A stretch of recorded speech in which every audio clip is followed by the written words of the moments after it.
Oh, I'm sick and tired of bumping my head on this rear hatch. I'm one of those people, for the most part, who doesn't replace anything until it's totally broken. So why should I replace these shocks? After all, they are holding the hatch up. Well, to tell you the truth, when I open up the hatch, it doesn't push all the way up. And I've had a very close call where I smacked my head on this edge, the inside edge, and it didn't feel good. So just imagine if I smacked my head right there, or if it hit my eye, or hit my wife's eye. I mean, these shocks are slowly going bad. It is opening up less and less and less. And it used to open up all the way. Hence, I'm not used to it not opening up all the way. So not only by replacing these shocks will it decrease the odds of me getting a serious injury, and especially my wife getting a serious injury, it will increase the quality of daily use on this truck. And to be frank, I've just been lazy. I've had the parts sitting around for quite some time. These are super cheap to buy and insanely easy to install. Let me show you how easy.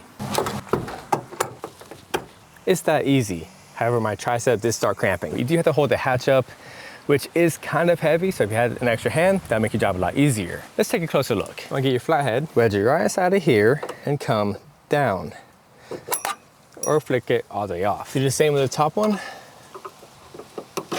Now we yank this out all while holding the hatch up. With the shock tube going upwards, you just put it right back on the nipple, just like that.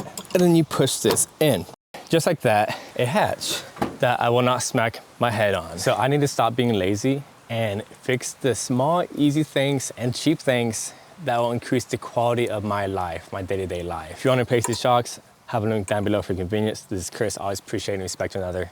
See you next time.